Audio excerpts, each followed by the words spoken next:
Bonjour à tous. Eh bien voilà, on se retrouve dans un nouvel épisode du podcast Photographe. C'est toujours Eva Buchaka, c'est toujours moi. C'est toujours moi qui ne sais pas dans quel sens je vais forcément aller dans ce podcast. Mais écoutez, je voulais juste vous dire merci à tous ceux qui ont écouté le podcast. C'est juste ouf, incroyable, dingue que des personnes écoutent un podcast comme ça, qui parle du métier de photographe. Je suis très émue et surtout, je pense que je ferai d'autres podcasts prochainement qui n'auront pas forcément de rapport avec la photographie, mais je vous dis ça, mais sans rien trop vous dire, parce que il faut laisser un petit peu de suspense, bien sûr. Mais voilà, je pense qu'après ce podcast, il y aura d'autres podcasts. Aujourd'hui, j'ai envie qu'on parle ensemble d'un truc. Ça peut paraître, je dirais pas que c'est idiot de parler de ça, c'est rien n'est jamais idiot. Mais je pense que beaucoup de personnes savent déjà ce qu'il faut faire pour trouver des clients quand on est indépendant, que ce soit photographe ou autre chose. Beaucoup de gens se disent, il suffit d'aller sur Internet, etc. Oui, effectivement, mais où aller sur Internet? Où aller? Il y a plein de supports en fait qui permettent de faire sa promotion, la promotion de son métier, de son travail, mais je vous avouerai que beaucoup de personnes ne savent pas utiliser ces outils-là. Et c'est de ça qu'on va parler aujourd'hui. Aujourd'hui ou ce soir, je ne sais pas quand vous écoutez ce podcast, évidemment, comme d'habitude. Peut-être que vous l'écoutez et que vous faites de la cuisine. Et ça, c'est aussi très bien. Je vais essayer, de ne pas partir dans tous les sens, mais je vous parlais d'Internet tout à l'heure. Oui, c'est une méthode, je pense que c'est la plus courante pour faire sa promotion quand on est photographe, mais je pense évidemment aux méthodes les plus anciennes, ne serait-ce que les cartes de visite. Voilà, vous savez, ces petites cartes en carton là, avec le nom, votre nom, votre adresse mail, numéro de téléphone, là où vous êtes situé. C'est une méthode tellement connue, vraiment, que moi-même j'ai utilisée. En fait, je pense que je vais vous dire pourquoi cette méthode-là, elle n'est pas bonne pour moi. Parce que j'ai eu l'occasion de le faire, j'ai eu l'occasion de donner des cartes. D'ailleurs, j'en ai encore plein à donner. Mais j'ai l'impression que souvent, les personnes ne gardent pas forcément les cartes avec elles, ou alors qu'elles les mettent au fond de leur portefeuille, ou alors au fond de leur jean, et qu'elles les oublient, ou au final, ça arrive à la poubelle. Enfin, je ne sais pas ce que font les gens avec des cartes de visite. Moi, c'est vrai que quand je prends une carte de visite, automatiquement, je la mets dans mon portefeuille pour pas la perdre, mais je vais jamais la revoir, en fait. Les cartes de visite, jamais je les re-regarde, même celles de restaurant. J'ai toujours l'habitude de prendre les cartes de restaurant parce que j'ai pas envie d'oublier que je suis venue manger là. Et au final, cette carte se retrouve parmi tant d'autres et je la regarde plus, en fait. Je ne dis pas, attention, que c'est une méthode qui est pas du tout bonne et qu'il faut oublier, qui est à bannir. Mais selon moi, c'est pas la meilleure des méthodes. C'est comme tout ce qui est affichage. J'ai fait beaucoup de méthodes comme celle-là, hein, les cartes, les affichages. Les affichages, vous faites la promotion en mettant une affiche de votre travail, de votre métier, de votre service. Par exemple, vous demandez au bureau de tabac d'à côté si vous pouvez l'afficher. Vous demandez à la boulangerie s'ils sont sympas, si vous pouvez l'afficher. Souvent, très souvent même, dans les supermarchés, il y a des panneaux exprès où vous pouvez mettre votre pub, des affichages comme ça, totalement gratuits. Et ça, c'est génial. C'est génial parce que vous vous dites, waouh, le nombre de personnes qui fait ces courses, on peut avoir un public, une clientèle, assez large parce qu'il y a énormément de personnes qui font leurs courses. Tout le monde est obligé de faire ses courses pour manger. Donc, il y a toutes les catégories socio-professionnelles qui sont là. Et c'est assez intéressant, je pense. Enfin, je pense parce que le problème dans ces méthodes-là, que ce soit carte ou affichage, c'est que vous ne savez pas si les gens vous appellent parce qu'ils ont vu votre carte ou parce qu'ils ont vu votre affichage. Parce que les gens ne vont pas vous dire bonjour, j'ai vu votre affiche là, je vous contacte. Les gens ne vous le disent jamais. Après vous, en tant que prestataire, en tant qu'indépendant, en tant que je ne sais quoi, oui, vous pouvez demander, excusez-moi, vous avez eu mon contact comment? Et là, peut-être qu'on va vous dire, j'ai vu votre affiche dans tel supermarché. Moi, ça m'est jamais arrivé parce que je pense une deuxième chose, c'est que oui, on peut choper le plus de monde possible, en fait, tout simplement, puisqu'il y a toutes les catégories socio-professionnelles qui sont là, que ce soit les ados, les personnes plus âgées, voilà, tout le monde est là, que ce soit un boucher qui vient travailler à la boucherie, à la catégorie boucherie du supermarché, enfin, n'importe qui peut venir et potentiellement voir l'affiche. Sauf que ça revient à la même chose, je pense, que la carte de visite, c'est que souvent, on va peut-être regarder une fois, mais on va peut-être pas revenir dessus. Ou alors, le pire dans les panneaux comme ça, c'est qu'il y a tellement d'affiches dessus, c'est que c'est noyé d'affiches, noyé de pubs, et les personnes ne vont même pas s'arrêter pour regarder ce qu'il y a sur les panneaux comme ça dans les supermarchés ou ailleurs. On peut en conclure donc qu'il y a un petit côté même très négatif en fait à ça, parce que moi, c'est vrai que quand je rentre, que je vois qu'il y a juste 2 affiches, bon, je vais peut-être aller voir. Quand je rentre dans un supermarché, que le panneau publicitaire est noyé d'affiches, jamais je vais aller voir parce que c'est trop. Visuellement, ça fait même mal à la tête. Donc, on passe et on pense plutôt à la pizza qu'on va acheter ou au saumon qu'on va acheter ou peu importe ce qu'on va acheter dans le supermarché. On pense plus à ça que à regarder les pubs. Ce qui est, je trouve, très dommage en soi, puisque évidemment... il y a tellement de personnes diverses et variées qui viennent dans les supermarchés que ça serait dommage de ne pas réussir à les attirer. Mais je pense qu'on est en 2024. D'ailleurs, bonne année à tous. Je ne vous ai pas souhaité bonne année dans ce podcast. Dans le début, j'aurais pu le faire. Je suis très égoïste. Bonne année à tous. Je pense que vous savez qu'en 2024, ça va être votre année. Ça va être la mienne, ça va être votre année. On va tout réussir dans tous nos projets. Et surtout, on va de plus en plus utiliser Internet, bien sûr. Internet qu'on utilise depuis... moi, je crois que Internet, ça doit être utilisé pour ma part depuis que je suis en primaire. J'ai eu mon premier ordinateur à l'école primaire, donc ça remonte à très longtemps. On va pas se mentir, oui, Internet, pour moi, c'est la meilleure solution pour trouver sa clientèle. Oui, mes clients... je les ai trouvés grâce à Internet. Alors, je n'ai pas parlé du bouche à oreille qui marche aussi très très bien. Mais j'aimerais plutôt vous parler d'Internet parce que Internet, il y a un peu tout et n'importe quoi pour trouver sa clientèle. Et je pense que c'est un point essentiel à aborder avec vous. Déjà, je ne vais pas vous citer de nom forcément de sites, mais il y a, à part peut-être un qui s'appelle Photopresta, je n'ai pas de partenariat du tout avec ce site-là, pas du tout, loin de moi, mais c'est pour vous citer un exemple. C'est un site en fait où si vous êtes photographe comme moi, vous allez pouvoir proposer vos services de photographe. Et je crois, parce que j'ai jamais eu vraiment de clientèle via ce site-là, que Photopresta va prendre un petit pourcentage sur la somme que vous allez dire. Que vous faites la prestation. Par exemple, si vous prenez 100 €, Photopresta va vous prendre un petit peu de ces 100 €.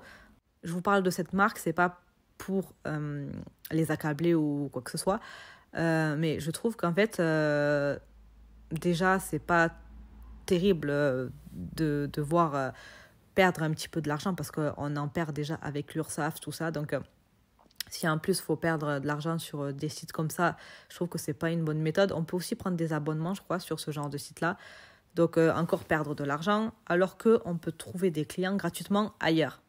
Pour pas vous mentir, j'ai eu tellement de personnes qui m'ont contacté.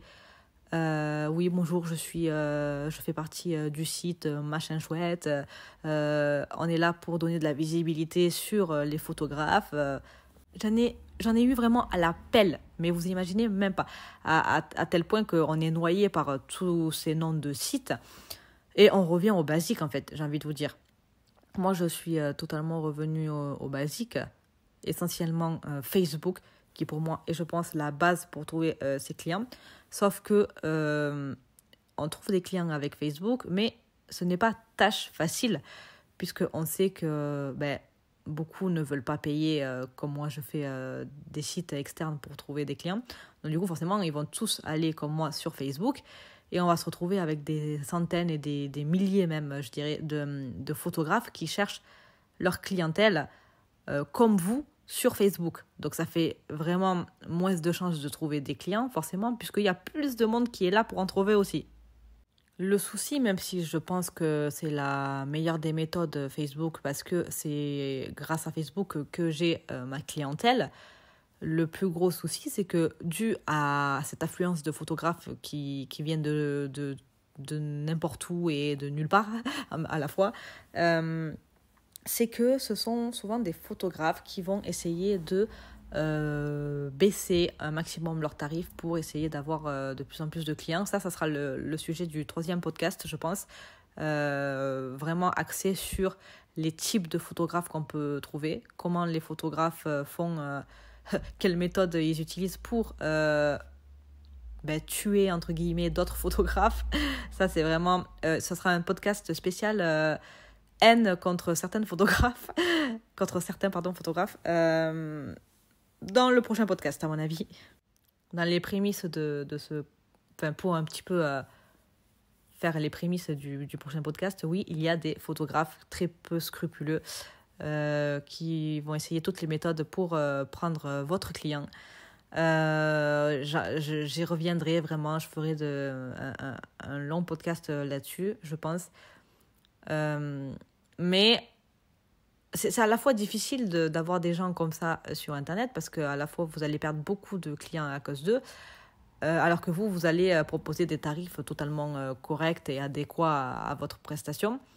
Mais ça va vous faire perdre vraiment beaucoup de clientèle parce qu'on vous la vole en fait, cette clientèle-là.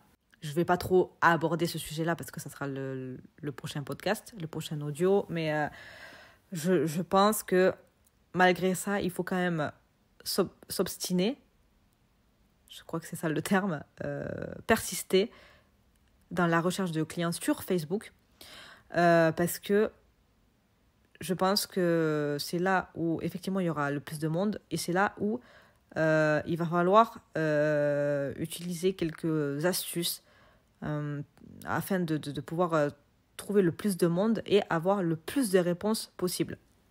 Alors, je ne vais pas vous mentir, trouver ses clients sur Facebook, je vais vous expliquer comment on fait.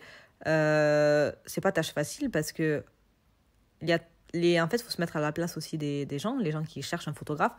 Par exemple, pour un mariage, c'est le meilleur exemple, je pense. Une personne qui publie un message je cherche un photographe pour un mariage le 20 juillet 2024 va recevoir peut-être plus de 100 commentaires de personnes qui se disent de photographes professionnels et la personne qui a fait la publication pour chercher un photographe va devoir s'armer de patience parce qu'il va falloir trier les bons et les mauvais. C'est horrible de dire ce terme-là, mais c'est la vérité. En fait, les clients vont chercher le photographe avec lequel ils ont le meilleur feeling. Et quand ils n'ont pas un bon feeling avec un photographe, c'est au revoir. Et donc, ce n'est pas considéré comme un bon photographe. Alors peut-être que c'est un bon photographe, mais c'est juste qu'ils n'ont pas eu le feeling qu'il leur fallait avec ce photographe. Donc, on se retrouve avec quelqu'un qui cherche un photographe qui va devoir trier parmi plus de 100 photographes. Et moi, je suis là parmi ces photographes-là et je vais peut-être jamais recevoir de message parce qu'au bout du 3e photographe qu'elle aura contacté, elle aura déjà trouvé le photographe. Et ça fait râler parce que il faut se dire que c'est tout à fait normal. C'est pour ça que je tiens aussi à vous dire c'est pas grave de commenter des centaines de posts de personnes qui cherchent des photographes et d'avoir aucune réponse. C'est normal. J'en discute avec plein d'autres photographes. C'est tout à fait normal. On ne trouve pas des clients comme ça du jour au lendemain. Ça m'est arrivé des fois d'avoir des réponses de personnes pendant vraiment 3 semaines. Mais vraiment, je me disais, mais c'est pas possible, c'est moi qui m'exprime mal. Comment ça se fait que je trouve personne ? Et puis, au bout de 3 semaines, j'ai eu plein de réponses. Donc, il faut être obstiné et il faut surtout, je pense, s'armer de quelques astuces que je vais vous donner. Moi, je pense que il faut alors là, je ne savais pas que j'allais rater un mot dans le podcast. Privilégier, vous avez compris. Faut, je pense, regarder les horaires. Je sais pas, c'est quelque chose que je fais qui marche parfois. Je ne sais pas si c'est une bonne méthode. Moi, je vous la donne. Après, vous essayez par vous-même. On est là pour aussi discuter. Je discute avec vous de mes méthodes que j'utilise pour trouver ma clientèle. Il se peut que pour vous, ça ne marche pas. Ça, il faut que vous en ayez conscience aussi. Moi, je vous donne ce qui marche un peu ou beaucoup pour moi.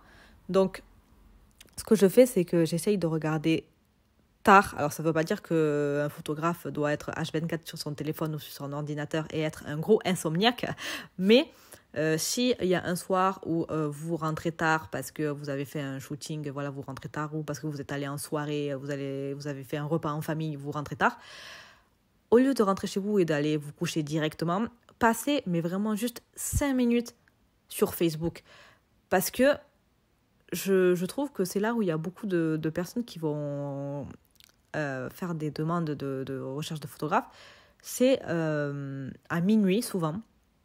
Sur les coups de minuit et aussi sur les coups de tôt le matin à 5h du matin. Donc, je ne dis pas qu'il faut veiller les morts et que cette expression d'ailleurs est très bizarre et qu'il faut rester éveillé toute la nuit pour retrouver des clients. Non, peut-être pas à ce point. Sinon, votre santé, vous allez tuer votre santé. Par contre, si vous êtes quelqu'un qui vous levez tôt ou parce que vous avez un shooting, vous devez vous lever tôt, quand vous vous levez, prenez 5 minutes juste pour regarder les demandes qu'il y a sur Facebook. Et là, vous allez me dire, ok, mais je vais me lever, je vais voir ce qu'il y a sur Facebook, ou je vais rester un petit peu plus tard éveillé et je vais regarder 5 minutes sur Facebook. Mais tu parles de Facebook depuis tout à l'heure, Eva, mais il faut aller où sur Facebook en fait pour trouver les clients?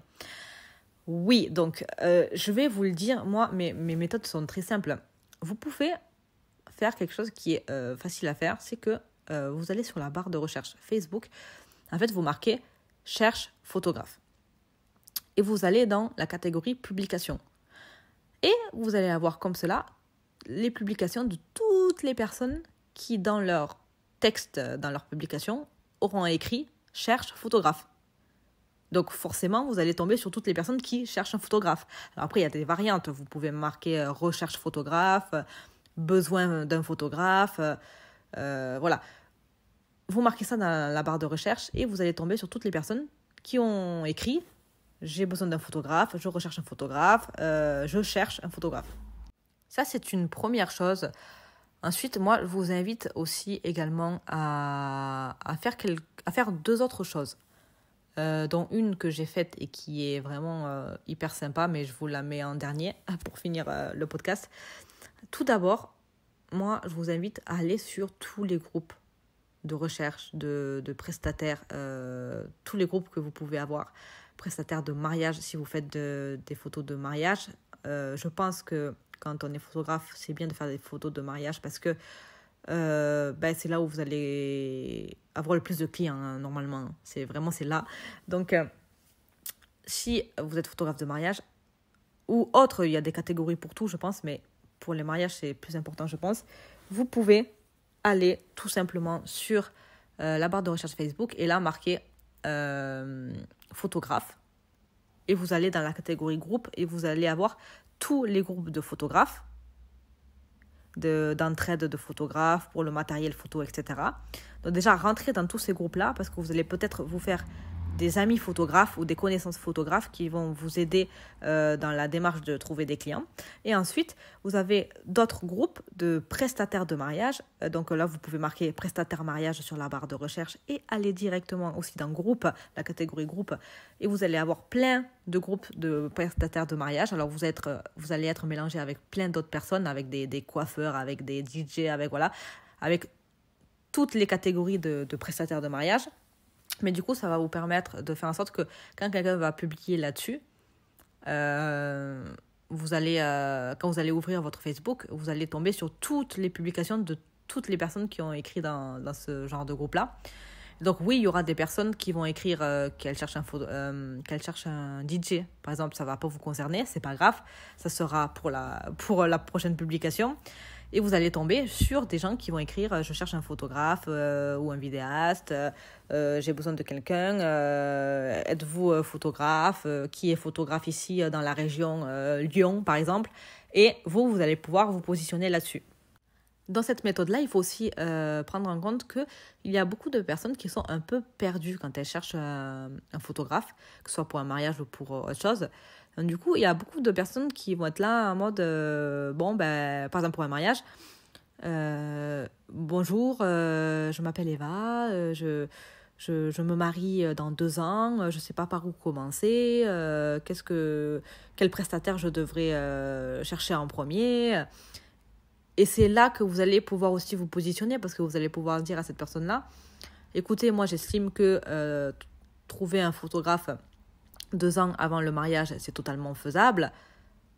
Je suis moi-même photographe. Si vous voulez, on peut discuter ensemble.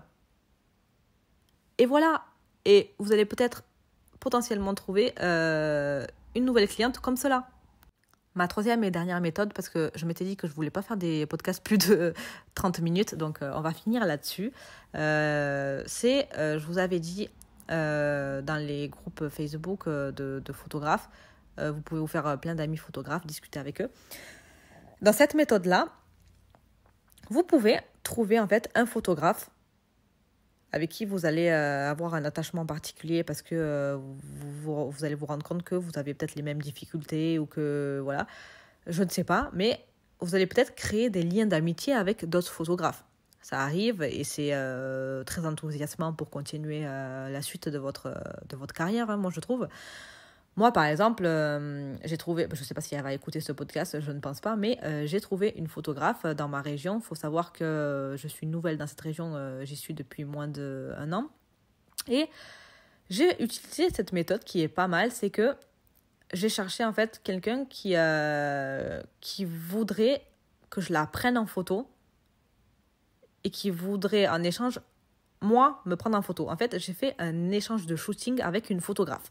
Ça a permis que j'ai des photos professionnelles faites par quelqu'un d'autre que moi pour mettre sur mon site internet, mes réseaux sociaux.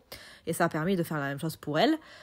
Et on a tissé un petit lien intéressant, puisque à chaque fois qu'on éprouve des difficultés dans notre métier, du coup, on en parle, on en discute. Et on peut éventuellement se donner quelques petits tuyaux. J'ai une date là, mais je ne peux pas la faire parce que j'ai déjà autre chose. Est-ce que toi, tu peux la faire? Et on peut se donner des shootings, en fait, des prestations comme ça, s'échanger des prestations, on va dire. Donc, c'est une petite méthode qui, je pense, marche pas mal. C'est assez sympathique. Faites-vous des liens d'amitié, ou pas forcément d'amitié, mais des liens intéressants avec d'autres photographes que vous, avec d'autres personnes indépendantes que vous, parce que je parle de photographe, évidemment, si vous êtes indépendant dans un autre métier, c'est pareil, je pense. Il ne faut pas voir tout le monde comme étant de la concurrence, mais plutôt comme des gens qui peuvent vous aider, qui potentiellement vivent les mêmes choses que vous, et vous pouvez en discuter ensemble. Donc voilà, je pense qu'on va terminer ce podcast là-dessus. Je ne pensais pas faire un podcast aussi long, je vous avouerai. Si vous êtes là à la 23e minute et 44 secondes, bravo à vous, parce que ça veut dire que vous êtes vraiment acharné pour devenir photographe, ou que vous êtes photographe et que vous voulez persister dans ce métier-là. C'est tout à votre honneur. Et j'espère que l'année 2024, pour vous, se passera extrêmement bien au niveau carrière et au niveau autre que votre carrière, bien sûr. Mais on va dire que si votre carrière de photographe se passe bien, ça va vous apporter plein de choses positives derrière.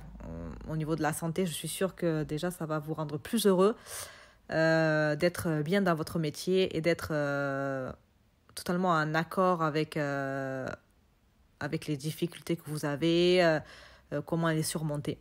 Donc, on va se retrouver pour un prochain podcast. Le prochain podcast, ça va être sur ces photographes qui sont plus des concurrents que des amis à ce niveau, puisqu'il y a énormément de photographes qui vont c'est pas du vol, mais qui vont vous prendre des clients. Moi, je considère que c'est un peu du vol quand même. Qui vont vous voler vos clients en proposant des prestations à 100 € alors que normalement la prestation vaut 800 €. On va parler de ça ouvertement, ça sera le sujet de mon prochain podcast. J'irai de manière franche, je vous dirai tout ce que je pense de ça de manière très franche, vraiment. Et j'espère que ça vous plaira. Merci et on se dit à la prochaine pour un tout nouveau podcast.